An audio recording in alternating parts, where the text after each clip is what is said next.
جہاں تک بہاؤلہ کا تعلق ہے، بہاؤلہ اور باب اللہ دو الگ الگ وجود ہیں۔ بہاؤلہ نے نبوت کا دعویٰ کیا اور یہ کہا کہ خدا نے مجھے مقرر کیا ہے کہ میں آنے والے مسیح جو بھی نجات دہندہ آنے والا ہے اس کی راہ تیار کروں، اور اس کا اسی لیے باپ کہلاتا ہے دروازہ، وہ ہے کہ اس میں سے گزر کے آنے والا تشریف لائے گا۔ اور چونکہ انہوں نے واضح دعویٰ کیا تھا الہام کا، وہ مدت مقررہ کے اندر قتل کر دیے گئے اور خدا نے ان کے ساتھ وہ سلوک کیا جو جھوٹوں سے کیا کرتا ہے۔ بہاؤلہ نے نبوت کا دعویٰ کیا ہی نہیں، نہ امامت مہدی ہونے کا دعویٰ، امام مہدی ہونے کا دعویٰ کیا ہے، بہاؤلہ نے خدا ہونے کا دعویٰ کیا ہے۔ اور جیل سے ہمارے پاس کتاب اقدس پڑھی ہوئی ہے، اکثر ملتی نہیں، میں اس کو دوبارہ چھپا رہا ہوں اسی لیے کہ ہمارے مسلمان بھائیوں کو پتہ تو لگے کہ بھائیت کیا چیز ہے اور احمدیت کیا چیز ہے، زمین آسمان کا فرق ہے۔ بہاؤلہ صاحب نے یہ معلومات کیجیے۔ ہاں بالکل، میں تو خوش ہوں، آپ بے شک پوچھے شوق سے، میں سمجھانا چاہتا ہوں اگر میرے بیان سے کوئی شعبہ بھی ایسا رہ گیا ہو جس میں غلط فہمی ہو تو آپ کا حق ہے، آپ پوچھیں، بلکہ جب پوچھیں گے تو مجھ پر احسان کریں گے، وہ ہو سکتا ہے آپ کی طرح کسی اور کے ذریعے کوئی غلط فہمی پیدا ہوگی، وہ بھی حل ہو جائے گی ساتھ ہی۔ بہاؤلہ صاحب نے جیل سے جو عبارت لکھی جو ان کی کتاب اقدس میں لکھی ہوئی موجود ہے وہ یہ ہے کہ دیکھو تم لوگ جو بندے ہو اور عام انسان ہو، اذان کے متعلق یہ خیال ہے کہ ہوتے ہی خاموش ہو جانا چاہیے، ضروری نہیں ہے، تلاوت کے متعلق ضروری ہے۔ قرآن کریم فرماتا ہے جب تلاوت کیے جائے تو ان سے تو خاموش ہو جائے گا، لیکن اذان کے متعلق کہیں ذکر نہیں ہے، اس لیے کاروبار جاری رہتے ہیں۔ ہمارے ملک میں تو بعض دفعہ 24 گھنٹے اذان ہونے لگ جاتی ہیں، کوئی خاموش تو جو رات لانے والی ہوتی ہے۔ ہاں تو سوال نہیں، یہ تو دین میں اتنا چلنا چاہیے جتنا خدا نے مکلف کیا ہے۔ جب ہم آگے بڑھ کے کریں گے اپنے برخان کئی مشکلیں ڈالیں گے۔ جب اکیلے بیٹھے ہوں، کوئی گفتگو دینی نہ ہو رہی ہو یا لغویات ہو رہی ہوں تو پھر بہتر یہی ہے کہ نیکی کی بات سنیں، لیکن اگر یہاں بھی دین کی ڈسکشن ہے تو والنا کوئی نہیں ڈسٹربنس کا۔ اچھا، اب میں آپ سے عرض کر رہا ہوں، بہاؤلہ صاحب نے لکھا کہ میں خدا تو قید میں ہوں تمہاری خاطر اور جیل کی صعوبتیں برداشت کر رہا ہوں، دیکھو کتنا بڑا میرا احسان ہے، تم میرے بندوں بار عیش کر رہے ہو۔ اور ایک جگہ نہیں، ریپیٹڈلی انہوں نے یہ دعویٰ کیا، اور سارے قرآن کریم میں یا احادیث میں ایک بھی اشارہ نہیں ملتا کہ خدا تعالیٰ خدائی کے دعوے دار کو اسی دنیا میں پکڑ لیتا ہے، نبوت کے دعوے دار کو پکڑنے کے ملتا ہے۔ یار وجہ کیا ہے؟ ظاہر بات ہے، خدائی کا دعویٰ اتنا ایبسرڈ اور تعاون والا دعویٰ ہے کہ کوئی دھوکہ کھا ہی نہیں سکتا سوائے اس کے کہ خود ہی پہلے ہلاک ہوا ہو۔ نبوت کے دعوے میں مشکل ہے، کیونکہ نبوت کے دعوے میں وہ کہتا ہے مجھ سے خدا نے کلام کیا، آپ کے پاس ذریعہ نہیں ہے معلوم کرنے کا کیا تھا کہ نہیں کیا تھا، جس نے کیا تھا وہی جانتا ہے، اگر وہ نہ پکڑے تو آپ کو کیا پتا؟ آپ ہاتھ ڈال بیٹھے ہیں اس نے کیا وہ تب مارے گئے، مان جائیں تو شک میں رہیں پتہ نہیں کیا دعویٰ کیا کہ خدا نے بولا بھی تھا کہ نہیں بولا تھا۔ اس لیے جب خدائی کا دعوے دار کوئی ہوتا ہے تو اللہ تعالیٰ اس کو ترک کر دیتا ہے، اس کی حیثیت کو بڑھا دیتا ہے، سارے خود اپنی موت مر جاتے ہیں۔ اور جتنے وہ مذاہب موجود ہیں جن کے بانیوں کے متعلق کہا جاتا ہے انہوں نے خدائی کا دعویٰ کیا تھا، قطعی طور پر ثابت ہے انہوں نے نہیں کیا تھا۔ جنہوں نے سچ مچ کیا ان کا وجود ہی نہیں رہا، خود ہی مل گئے۔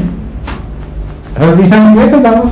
نہیں کیا، ان کو بنا دیا، اس لیے اس کا گناہ ان پر نہیں ہے، ان کا جو مذہب جاری ہے اس لیے جاری ہے کہ ان کا دعویٰ نبوت کا تھا اور خدا نے ان کو نہیں پکڑا۔ بہرحال یہ الگ مضمون ہے۔ جماعت احمدیہ کا حقیقت یہ ہے کہ بہائیت سے تو ہمارا دور کا بھی رشتہ نہیں، بلکہ بہائیت سے ہماری بحثیں چلتی ہیں، خود ہمارے بڑے بڑے مباحثے ان سے ہوتے ہیں۔ وہ یہ کہتے ہیں بھائی کہ نئی شریعت یا ان معنوں میں کہ قرآن کریم کی شریعت کا اکثر حصہ اب واجب العمل نہیں رہا، کیونکہ زمانہ بدل گیا، اس لیے نئے جدید تقاضے ہیں، نئے جدید تقاضوں کے مطابق بہاؤاللہ کہتا ہے اب میں شریعت میں تبدیلی کر رہا ہوں کیونکہ میں خدا ہوں، میرا حق ہے، اور میں تمہیں نئے تقاضوں کے مطابق لے کے آنا ہوں۔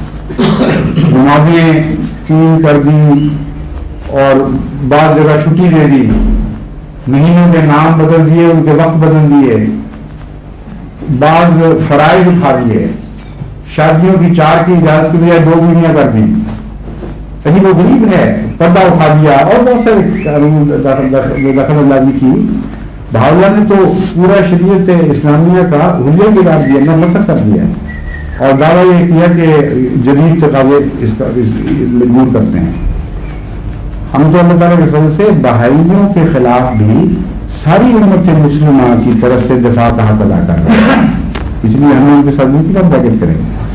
میں آپ کو مثال دیتا ہوں، میں امریکہ گیا، وہاں بھی بڑا ان کا چلا ہوا ہے کہ ان معنوں میں کہ پروپیگنڈا ہے کہ ہم بہت پھیلے ہیں، ہم چند لوگ ہیں، خود خدا نے ان کو برکت نہیں کہیں۔ ان کا جو مرکز ہے کا وہاں بھی ٹوٹل نمبر بھائیوں کا 25-30 سے زیادہ نہیں آج تک۔ یہ تو سنوں گا اللہ تعالیٰ کہیں۔ مجھ سے ایک بھائی صاحب نے گفتگو شروع کی اور بڑی ہوشیاری کے ساتھ، میں آپ کو بتاتا ہوں کہ آپ کے سامنے بھی بھائی ہیں تو ان سے گفتگو کا طریقہ کیا ہے کہ دیکھیں گے۔ آپ کہتے ہیں کہ شریعت اسلامیہ اس لیے بہتر تھی کہ موسیٰ کی شریعت، عیسیٰ کا دین پیچھے رہ گیا، موسیٰ کا دین پیچھے رہ گیا، اس سے پہلے ابراہیم کا دین پیچھے رہ گئے اور وقت کے تقاضے پورے نہیں کر سکتے تھے۔ انسان تو پروگریس کر رہا ہے۔ 1400 سال پہلے کہاں انسان کس موقع پر کھڑا تھا، آج کا انسان ترقی کر کے کہاں پہنچ گیا۔ تو کتنا جاہلانہ عقیدہ ہے کہ شریعت وہیں کھڑی ہو جائے اور خدا تعالیٰ اسے تبدیل کر دے اور نئے تقاضوں کا خیال نہ کرے۔ اس لیے خود اس بنیاد پر، جس بنیاد پر قرآن نے گزشتہ شریعتوں کو مصیبتوں کو منسوخ کیا تھا، قرآن کی شریعت کا منسوخ ہونا ایک عقلی تقاضا ہے، ایک لازمی طبی تقاضا ہے، یہ دلیل دیتے ہیں۔ اور اکثر مسلمان بیچارے سادہ لوگ، ان کو فلسفہ دین کا چونکہ علم نہیں ہوتا تو بڑی مشکل میں مبتلا ہو جاتے ہیں۔ میں ان کی بات سنی اور مجھے آپ کو بھی طریق سمجھاتا ہوں۔ میں نے کہا آپ نے دلیل جو دی ہے اس میں تھوڑا سا ٹوسٹ کر دیا، پہلے میں اس کو کھول دوں پھر اگلی بات کرتے ہیں۔ قرآن کے لیے صرف یہ دعویٰ نہیں کیا کہ ان پچھلے دنوں کے مقابلے پر چونکہ بعد میں ہے اس لیے اس کو حق ہے۔ قرآن کے لیے نے یہ دعویٰ کی ہے الیوم اکملت لکم دینکم واتممت علیکم نعمتی ورضیت لکم الاسلام دینا، کہ ہم نے آج دین کو کامل کر دیا ہے۔ یہ دین کے کامل ہونے کا دعویٰ کبھی گزشتہ کسی شریعت نے نہیں کیا تھا، اور کامل کے بعد اضافہ نہیں ہو سکتا۔ کامل میں کمی کریں تب مارے گئے، کامل میں اضافہ کریں تب مارے گئے۔ یہ بیلنس ہے جس کو آپ بگاڑ سکتے نہیں۔ زمانہ کی گزرنے سے کامل میں کیسے تبدیلی ہو سکتی ہے؟ میں نے ان کو مثال دی، میں کہتا آپ مجھے، میں مثال دیتا ہوں اور میں آپ کے سامنے چیلنج رکھتا ہوں، اس کو تبدیل کر کے دکھا دیں مجھے، میں اسی وقت مان جاؤں گا کہ بھائی شریعت سچی ہے۔ حضرت موسیٰ علیہ السلام نے تعلیم دی کہ ناک کے بدلے ناک، آنکھ کے بدلے آنکھ، تو موقع مارے تو موقع مارو اور خوب برابر کا بدلہ دو۔ یہ تعلیم تھی کہ نہیں؟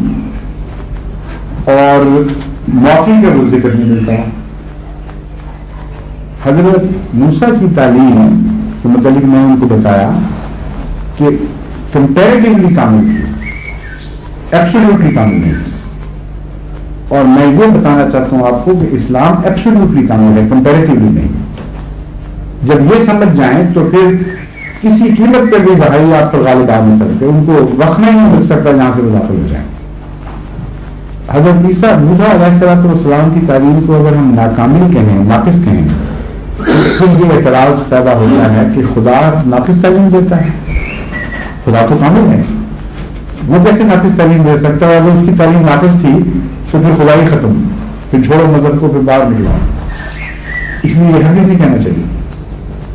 وہ کامل تعلیم تھی اپنے وقت کی نسبت سے، ایبسولوٹلی نہیں، کیونکہ اس وقت حضرت موسیٰ کی قوم، جس قوم میں آپ آئے ہیں، وہ مغلوب تھی، مظلوم تھی، مقہور تھی، اور اتنی مضبوط بنا دی گئی تھی کہ اپنا حق بھی وہ نہیں لیتے تھے۔ جب حاکم قوم کا آدمی تھپڑ مارتا تھا تو تو کہتے تھے ہم تو تجھے معاف کریں گے. اب کمزور آدمی نے معاف کیا کیا, وہ تو بیچارہ بدلہ لے ہی نہیں سکتا, بزدلی کا نام معافی رکھ دیا. تو ان کے اخلاق اتنے بگڑ چکے تھے کہ ہر بزدلی, ہر کمزوری کو وہ اخلاق حسنہ قرار دے رہے ہیں. ان کو اگر معافی کی اجازت دے دیتا خدا اس زمانے میں تو انہیں معافی کرتے رہنا تھا. ان کو ضرورت کیا تھی کہ پھر وہ بدلہ لے آتا. ان کا کریکٹر کھڑا کرنے کے لیے, ان کو اپنے پاؤں پر دوبارہ قائم کرنے کے لیے اللہ تعالیٰ نے کہا اس وقت جب تک ہم مناسب نہیں سمجھتے ہم تم سے معافی کا حق ہی لے رہے ہیں. تم آنکھ پڑے گا تو آنکھ توڑنی پڑے گی, کوئی ناک کاٹے گا تو ناک کاٹنا پڑے گا. کامل تعلیم ہے اپنے وقت کے لحاظ سے, لیکن ایبسولوٹ ویلیو کے لحاظ سے نہیں تھی. چنانچہ اس کا رد عمل لمبے عرصے کے بعد رد عمل ظاہر ہوا اور وہ سخت دل ہو گئے. قرآن کریم فرماتا ہے کہ کچھ عرصے کے بعد ان کے دل پتھر ہو گئے, چٹانوں کی طرح سخت ہو گئے. اتنے ظالم ہو گئے کہ عفو کے نام سے ناآشنا حضرت عیسیٰ علیہ الصلوۃ والسلام ایک معصوم انسان, نہایت ہی پیاری شخصیت, محبت کرنے والی, رحم کی تعلیم دینے والی, ان کے دل ٹھنڈے نہیں ہوتے تھے یا تو سولی کرے جائیں. کس طرح ظالمانہ سلوک کیا. خدا تعالیٰ نے اس تعلیم کو پھر اس طرح بدلا کہ بدلہ لینے کا حق چھین لیا ان سے. حضرت عیسیٰ نے کیا فرمایا, ایک گال پہ تھپڑ مارے تو دوسرا گال بھی پیش کر دو, تمہارا کوئی کلوک اتارے تو قمیض بھی اتار کے دے دو. عجیب تعلیم ہے. لیکن اس زمانے میں اگر یہود کو اجازت دے دیتے حضرت عیسیٰ علیہ السلام کہ وہ اپنے ماننے والوں کو کہ بدلہ بھی لے لو, تو پہلے سخت دل سے انہوں نے لینا ہی بدلا تھا. انہوں نے کہا ایک تھپڑ کے بدلے دوسرا گال آگے کرنا تھا. اس لیے اس زمانے میں اس کانٹیکسٹ میں یہ کامل تعلیم تھی, لیکن ایبسولوٹ نہیں. میں نے ان بھائی صاحب سے, ان کے اسکالر سے عرض کی کہ اب میں اسلام پر آتا ہوں. 600 سال کے بعد اسلام, 610 سال کے بعد حضرت عیسیٰ علیہ السلام کا اسلام ظاہر ہوتا ہے. حضرت صلی اللہ علیہ وآلہ وسلم کو خدا تعالیٰ یہ تعلیم دیتا ہے کہ اگر کوئی ظلم کرتا ہے تو انسان کا حق ہے کہ مقابل پر اپنا بدلہ اتارے, مگر جتنا ظلم کیا ہے اتنا ہی ٹھہرے, اس سے 1 انچ بھی آگے بڑھنے کی اجازت نہیں. پہلا حصہ تعلیم کا. نمبر 2, عفو کی بھی اجازت ہے, معاف کرنے کی بھی, لیکن شرط یہ ہے کہ معافی کے نتیجے میں اصلاح ہو, معافی کے نتیجے میں جرم کی حوصلہ افزائی نہ ہو. ایبسولوٹ معافی نہیں دی. ہمن عفا و اصلح, یہ الفاظ ہیں. جو عفو کرے بشرطی کہ اس کے نتیجے میں اصلاح واقع ہو تو خدا اس کو بہت پسند کرتا ہے. میں نے کہا اب اس تعلیم کو آج ذرا بدل کے دکھا دیں. 1400 سال ہو گئے, ایک شوشہ اس کا تبدیل کر کے دکھائیں کہ یہ زمانے میں پیچھے رہ گئی ہے. اب کامل تعلیم یہ ہے, قرآن کریم کو ایبسولوٹ ویلیو حاصل ہے. یہ ہے اصل پوائنٹ. کمال اسی کو کہتے ہیں کہ اس سے بہتر تعلیم ممکن ہی نہیں کہ نہ معافی کی کھلی چھٹی دینی ہے, نہ انتقام کی کھلی چھٹی دینی ہے. انسان ایڈلٹ ایج کو پہنچ گیا ہے, وہ یہ فیصلہ کرے کہ میں معافی دوں گا. اگر معافی کے نتیجے میں جرم کی حوصلہ افزائی ہوتی ہو تو خدا مجھے معافی کی بھی اجازت نہیں دیتا, میں نے لازمی پھر بدلہ لینا ہے. اگر معافی کے نتیجے میں اصلاح ہوتی ہے, کسی کا دل بدل جاتا ہے, کوئی پاک ہو جاتا ہے, تو خدا مجھ سے تقاضا کرتا ہے کہ میں اپنا حق چھوڑ دوں, اس کو معاف کر دوں. تو یہ ہے کمال کا مضمون. اور جماعت احمدیہ کا یہ عقیدہ ہے کہ دین ان معنوں میں کامل ہوا کہ ہر زمانے کی ضرورت اصولی طور پر بیان فرما دی گئی, اور ہر زمانے کی ضرورت قرآن کریم اور سنت محمد مصطفیٰ اپنے اندر رکھتے ہیں. اس لیے ہماری مثال تو ایسے دوسرے لوگوں سے ہو نہیں سکتی. کون سا دن ویسے پرورت بنیے. جی آپ کچھ فرمانا چاہتے تھے اور ایسے تھک گئے تو بیٹھے ہوئے؟ نہیں, میں کہہ رہا تھا کہ اذان ہو گیا, نماز. اچھا ہاں وقت ہو گیا. اچھا معاف کرنے کے لیے میں دیکھا جزاک اللہ. ایگزیکٹ 8:30 نماز ہوتی ہے. شکریہ آپ نے بتا دیا. اچھا جی جزاک اللہ, آپ نے بہت تشریف فرمائی. آج ہم نے اصل میں سوال جواب کی مجلس نہیں رکھی تھی نا, میں نے کہا میں کچھ باتیں اپنے طور پر عرض کر دیتا ہوں, پھر آپ جب چاہیں جس طرح کہیں. جزاک اللہ, شکریہ.